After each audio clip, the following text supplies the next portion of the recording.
Hey guys, welcome to Two Dudes Talking. Today we're going to be discussing 90s movies, what our favorites are, some of the reasons behind that, how the trends have changed and affect our movie scene today. Hang around and let's get talking.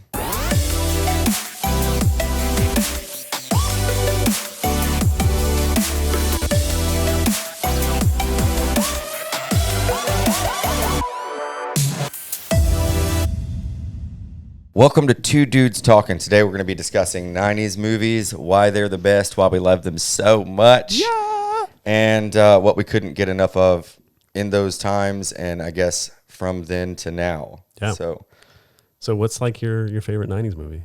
I'm just going to hit it with straight out of the gate. that's so tough. I can probably go by genre. So I would say one of my earliest loves from the 90s was the first Home Alone. Okay. Yeah, that's right. Yeah. So I grew up on a farm in South Carolina. I had access to so many things I shouldn't have as a kid. And The Home Alone VHS. yes, the Home Alone VHS and power tools. So like I was not the kid to put something like that in front of. Right. And, so my house was booby trapped. Babies. Traps. And Babies so and traps. Home Alone was a big one for me. Yeah. When I was a kid, we had Space Jam, like stuff like that as the younger half of the 90s. But as it got, further into the decade, I mean, one of my favorite movies of all times is The Matrix. So, Right. Right. there's just such a broad spectrum. Right. I can't, But I would have to say The Matrix is one of them. okay. But then you've got like Dumb and Dumber. Yeah. And you can't. And Braveheart. And Braveheart. And Meet Joe Black. There's the 90s were And so Apollo good, 13. which is why we're here today. Yeah. I definitely love the 90s more than any other decade of film, of American film at least. Definitely. I mean, 70s were great. 60s were good. 80s were phenomenal. 2000s. Had some great start. Some dope Great start. movies. Even the last 10 years have been pretty good for what it's brought. I mean, How yeah. entertainment has changed. There's Yeah. still some There's- standout stuff. Yeah, like definitely more diversity, more stories that are different. More exposure. Yeah, A more perfect exposure. example. Joker, if you have not seen it, is a phenomenal movie. Came out last year. Yeah. Joaquin Phoenix. I mean, I'm a veteran. Right. I won't claim PTSD, but I struggle with emotional issues from my time in the service, and that movie hit me so hard in the feels. I mean, it's very, very moving, and so there's still good stuff. There's great stuff. Yeah, definitely a lot of access to, or more access rather, for younger filmmakers, especially with the internet boom, festivals, all kinds of stuff. But yeah, I mean, 90s to me, you had these great directors that have been around since the 70s, 60s. But I kind of claim that they hit their peak in the 90s. Spielberg. Who's your favorite? Spielberg, Scorsese, David Fincher was coming. He was brand new, actually, from the 80s into the 90s, especially into film, Right. major film. Favorite director of the 90s? Yeah. For 90s films alone that they did, even though they were in obviously other decades, Ron Howard. Yeah. Yeah, hands down. Far and Away. Far and away. Great old. I was like 6, I think, when So that came out, and what a good, journey. So good, dude. Pre-Scientology Yeah. knowledge. Tom Yeah. Cruise. Nicole Kidman. Yeah, Nicole Kidman. Great. Great. Yeah, Ron Howard. But I mean, like in the 90s though, he really, to me, his biggest film was Apollo 13, and Far and Away was great. I can't remember some of his later 90s films, but he might have actually peaked more in 2000s Yeah. with Beautiful Mind, Cinderella Man, Da Vinci Codes, Right, those films. So yeah, but I mean, as far as like a new director in the 90s, like Quentin Tarantino, for sure. So when I was deployed, this is 2013, 2014, I went to Afghanistan, and in one of the random little houses we were Right. at, I found this. It was like a 6 foot. It was bigger than this, twice the size of this TV. Okay. Big, giant poster of Pulp Fiction, John Travolta and Nice. Samuel L. Jackson. So I had this really torn. It was like the old faithful American flag. This really torn up Pulp Fiction poster that somebody had mailed up. Hell yeah. Months ago or a year ago. I don't know, but just such a great find. What was your favorite Tarantino film in the 90s? Keep it in the 90s. Pulp Fiction's great. Yeah. There's Reservoir Dogs. Yep. Pulp Fiction. Jackie Brown. Kill Bill, I think might have been 99, maybe 2000, Which 2001. but I think it was late 90s. Yeah, I'm gonna say, as much as I love Pulp Fiction, I love Reservoir Dogs. Same here, more. So in all honesty, gritty. Kill Bill was a treat for me. I love martial arts. Yeah, I mean, I love martial arts. And let's look it up. Yeah, I want to see when year Kill on Bill. that. Yeah, Kill Bill came out. But seeing like all these bad women out there just tearing it up. I mean, that's obviously being pushed more today. Damn, Kill Bill was 2003. Okay. Well, so we'll talk about Kill Bill later. Yeah, so we don't know anything about it, to be honest with you. Now I'm looking at more Tarantino. There is, let's see. What about Dusk Till Dawn? Mr. Quentin. Yeah, so that movie came out. Kill Bill came out 6 years after Jackie Brown, which was 97. Yeah. So that dude be taking his time on movies, which is dope. Right. But anyway. Dusk Till Dawn was a big one. Dusk Till Dawn. Good God. He's actually an actor in that. Yeah. Oh, yeah. Not the best. No, but I mean, he's handsome, so we'll give him that. He is handsome. So Reservoir Dogs was 92. Jackie Brown's 97. Dusk Till Dawn was 96. I think he's just an actor in that. I don't know if he directed that. I can't remember. I don't know. Pulp Fiction 94. Pulp Fiction's probably the most quotable, but yeah. I love anything to do with. Is he an actor in Natural Born vampires. Killers or a producer? Because he's credited something right here on it. So, I think he's an actor, not a role. An honest. It's been a few years. Yeah. But back to basically the main portion of this kind of episode is 90s films, at least to me and Josh, I think, are obviously nostalgic. There's, like you said, Home Alone. There's Dumb and Dumber. There's Saving Private Ryan. Yeah. There's just these great movies that are just insane. But that decade can be credited. So you can give credit to a lot of things that were prior. You're talking about the 70s and 80s. Like right. I saw the first 3 Star Wars right. installation. When I was a kid and saw that stuff for the first time, it would have been the 90s. Right. So like the nostalgia, even for the stuff prior, it was just brand new. Everything was brand new, and we didn't have social media. So like you had to go to somebody's house to watch this movie. Right. It was like 5 or 6 buddies or 10 would come over to watch the new. A sleepover to watch the latest even Halloween movie. Right. Or, something like or that. Whatever. It was a completely different time as far as engagement with this stuff. I definitely remember having the VHS of several movies, including Dumb and Dumber. Disney movies like Aladdin. Out. Lion the King. Behind, dude. Yeah. I cried so many times on Lion King as a kid. Yeah. Like Aladdin came out in 91, 92, and then Lion King was 94, 95. Beauty and the Beast was actually the first movie I ever saw in a theater. Yeah. Cousin Beth took me to see that. Wow. That's dope. Wow. So I think Beauty and the Beast was might have been one of the first animated movies to be nominated for Best Picture. Yeah. And it was great. Which is crazy. It was great. So, yeah, I mean, but I remember watching the VHS. Mm-hmm. If you were a wealthier kid in the 90s, you might have got a laser disc.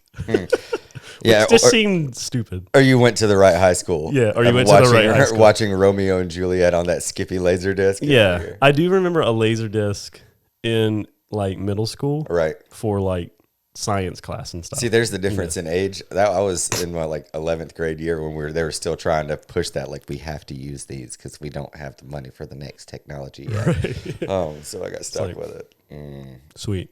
Do better, Clover. Yeah, do better. Clover. No, they probably got like... Oh, they're amazing now. one of the best in the district. They've got better than Blu-ray now. Yeah. The internet. The Oasis. The Oasis. But not to me, 90s movies were always the best, even now that we've been out of the 90s for 20 years. Nostalgia plays a factor. Like it's hands down, a reason why you could say, I love those movies. But at the same time, I think original story, at least in major studios, was at its peak then.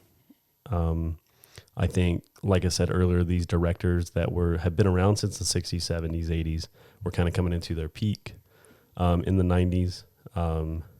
Spielberg was making like Jurassic Park, which was groundbreaking for its time. Right. Martin Scorsese obviously had great films in the 70s, 80s, but like Goodfellas and Casino and Cape Fear, like all those they were peaking. Yeah, peaking. Right.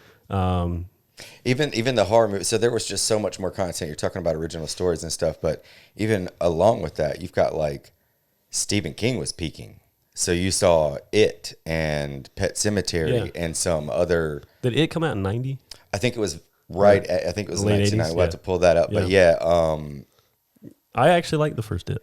I loved it. I didn't want to poop, take a shower, pee, anything near a pipe for like weeks. If there wasn't any water in it, I was just afraid I'd hear voices or something. That's funny. Me and Jack played golf yesterday at his place in Lincolnton. Mm-hmm. And the golf course is on two sides of a highway. So you had to go under the highway in like this storm drain type thing.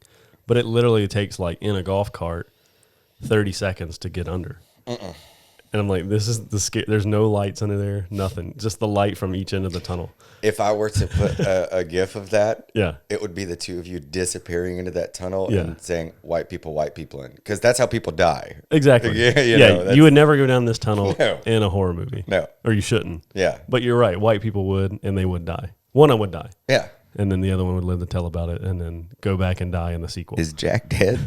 Yeah, exactly. So we're like driving down this, through this tunnel, and it's like, I'm looking back and I'm like, I'm just waiting to see a clown. Right. Or a red balloon, and then I'm going to pee myself. Yeah. I think you were seeing a lot of stuff come out. Like Stephen King was kind of peaking, I guess, as an author. So a lot of people were like jumping on, translating that into film and TV. I can't speak for television shows in the 90s, only because of being so young. Right. Like I do remember like Seinfeld. Right. And Frasier. America's Funniest Home Videos. And Friends. Right. And Martin. Right. And Fresh Prince. And, like X-Files. But I only remember those because I can kind of look back at them and knew older people that were watching them. Right. And I have a very similar influence there. My sister's 7 years older than me. So like, I was watching Saved by the Bell when I was like 6 or 7. And I remember crying when Screech left his lizard behind this lamp. You might be white if you cry when Screech kills a lizard. Yeah. Like, I mean, I was like, 5 or 6. That's like, okay, the Saved by the Bell is too much for me. Dang. But at the same time, like for my generation, my age during those times, we had the Goosebumps TV show. I do remember that. And Are You Afraid of the Dark? Are You Afraid of the Dark scared me to death. I do remember the 90s cartoons. Right. Rocko's Modern Life. Real Monsters and stuff like that. Hey Arnold. Shout out. Hey Arnold. Yeah. But there were a couple of things that, Power Rangers. Yeah. I mean, and that's funny compared, just looking at back in the day as opposed to, you've got like Dora, the common argumentative kid show is Dora the Explorer these days. Yeah, it was the Blue's Clues. Right. So nowadays, though, it's like, kids are learning extra languages. I watched Teenage Mutant Ninja Turtles and Power Rangers, and I learned to beat the hell out of somebody that was messing with my friend. Yeah. Which is a good lesson to learn. Yeah. I'm not going to say that's wrong, but times have changed a little more, I think what's cool about TV shows in the 90s and films in the 90s compared to today, you can watch Game of Thrones today, and it looks exactly like a movie. But in the 90s, there was a huge difference in quality. Oh, yeah. No, it was awful. even the movie miniseries, like talking about Stephen King, there's one right now that I think everybody should watch called The Stand. I think it was like 1994 is when the miniseries came out. This is like a 3 or 4 part, 5-6 hour thing about the government releasing a chemical agent that kills 99% of the world's population. Interesting. First 2 or 3 pages, and then it goes into what happens with the survivors afterwards. But it was so under budgeted, like so cheap. It's so good. I mean, you got like Rob Lowe, Molly Ringwald, like all the big stars of that day. But like, it's tough. Yeah. And quality was good though. Like a great story.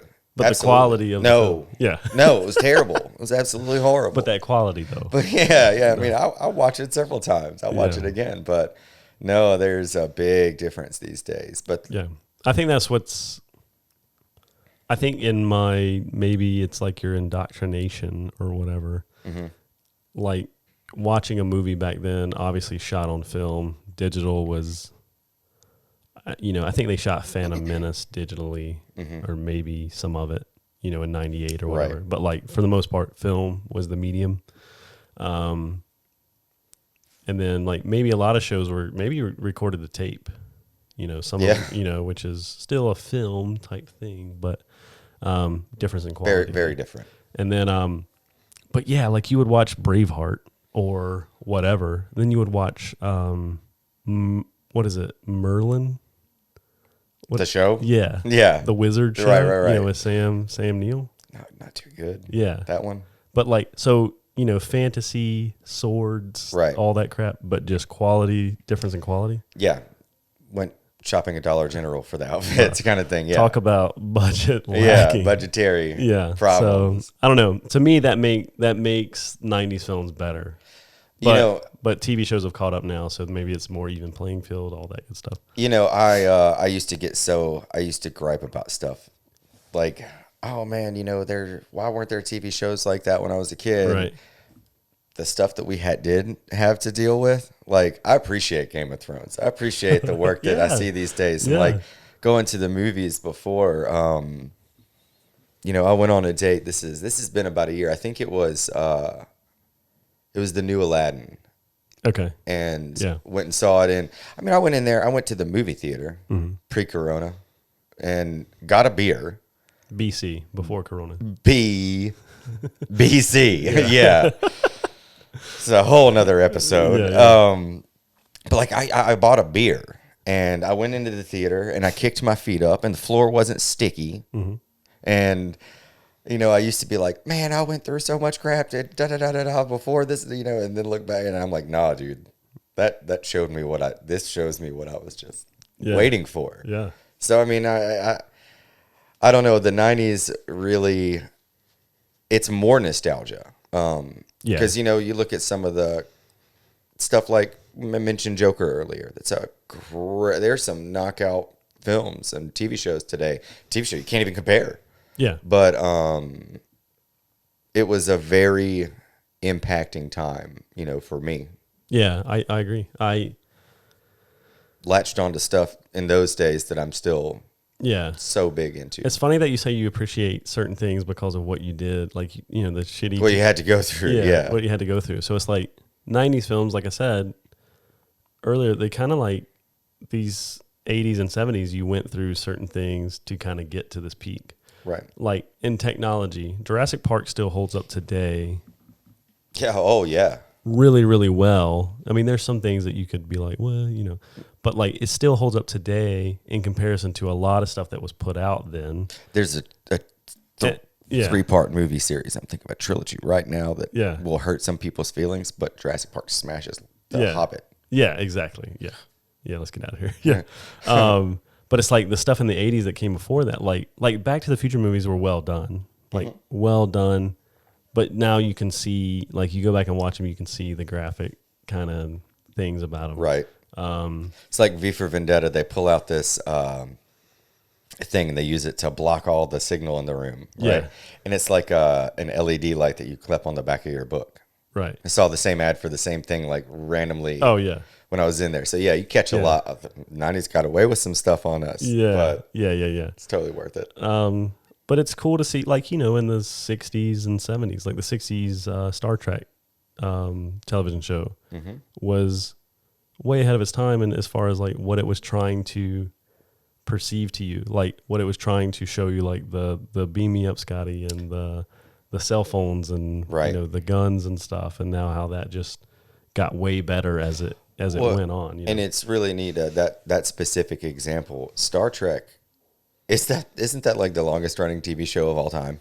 And seriously, I mean not legitimately, but it's got 20 years. Oh, like franchises? Right, For sure. Like there's different shows, yeah. Deep Space Nine, Enterprise, blah, blah. Next Generation, stuff like that. But they absolutely, they started and got in there early and absolutely were a little bit ahead of their time, but they kept on improving. And then, boom, they peaked, you know, early 2000s, late 90s as well. Yeah, I think, you know, I don't know. I think the biggest difference in 90s movies versus things that came before, or maybe more so things that came after, is the original stories that are there. Like now it's just, you know, they're making Fast and Furious 10. It's gimmicky after a point. Jurassic Park 6 now, right? You know, is, you know, or whatever, and which I'm totally cool with series and franchises and stuff like that, but the stories are getting worn out. They're nowhere close to original anymore. Yeah, there's a push for a lot more diversity, which would be diverse stories, which is good. There's a push for a lot of just, you know, independent voices making movies, which I think Netflix and Amazon Prime and HBO and all these things that are having original content now, you know, it's a good thing for film. Right. So I think we can get back to that. Well, you know, that kind of heyday, you know, it does seem like the direction is changing a little bit as well. Talking about afterwards. Yeah. You know, I mean, I love Star Wars, but how bad have we been to that series? Yeah. You know? Yeah. But then you see the spinoffs, you know, the individual stories like Rogue One. I was waiting on that to come out for years. Yeah. Favorite Star Wars movie of all time. Same. But then you've got The Mandalorian. Great. Yeah. And then you've got, I've heard, you know, rumors of there being the whole Darth Maul series, you know, so, you know, they're sure, you're attached to, you're part of this family, but like do something new with it. You know, it is kind of time. We're in that time right now. Yeah. I think there's there were definitely things wrong with 90s films. You know, there wasn't a lot of diversity. Yeah. There was not a lot, even like, not even between races, but like there wasn't a lot of women making movies back then. You know, so there's definitely things that we've progressed on. Right. But I think just original story, quality of those stories, I think there's just a ton of things that make them better. And I'll fight anybody that says otherwise. Right. I mean, well, another one more thing for me about it is a lot of these actors that came out in the 90s are still just the pillars in Hollywood today. Yeah. And so, like, if you got famous before 2001, you're set, and you're it's right kind of now. it's kind of the thing. Yeah, it is your time, and that's what we. So, like these, I mean, maybe not Macaulay Culkin. Yeah, you know, but some people have gone off the Jim deep end. Carrey. Yeah, Jim Carrey, and I mean Will Smith. Yeah, I mean, just there's tons that you could, like, if you peaked in the 90s. Then we're still watching your stuff today. And you had sustained success. Right. So good. That's a big thing for. There's the forgotten ones. Right. Yeah. But yeah. So real quick to end this off, top 3 90s movies. Dumb and Dumber, The Matrix, and Home Alone. I'm not going to say for the best movie. Okay. Home Alone 2 had better writing. It really did. Sure. Yeah. But I would probably say Jurassic Park is one of the most iconic. Okay. Of that generation.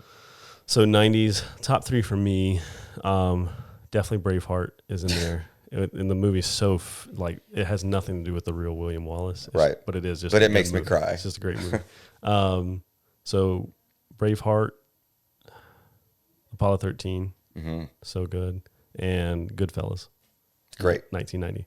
And Jurassic Park, and there's so many, like there's just too many. So what I want people to do is let us know your top 3 90s films in the comments. Or TV shows. If you had something you're really passionate about, if Are You Afraid of the Dark was your jam, let us know. We'll talk about it. True. Yeah. I mean, but I want to know your movies. Right. Versus your TV shows. But yeah, it could be whatever. Maybe it's a top 3 of both. Yeah.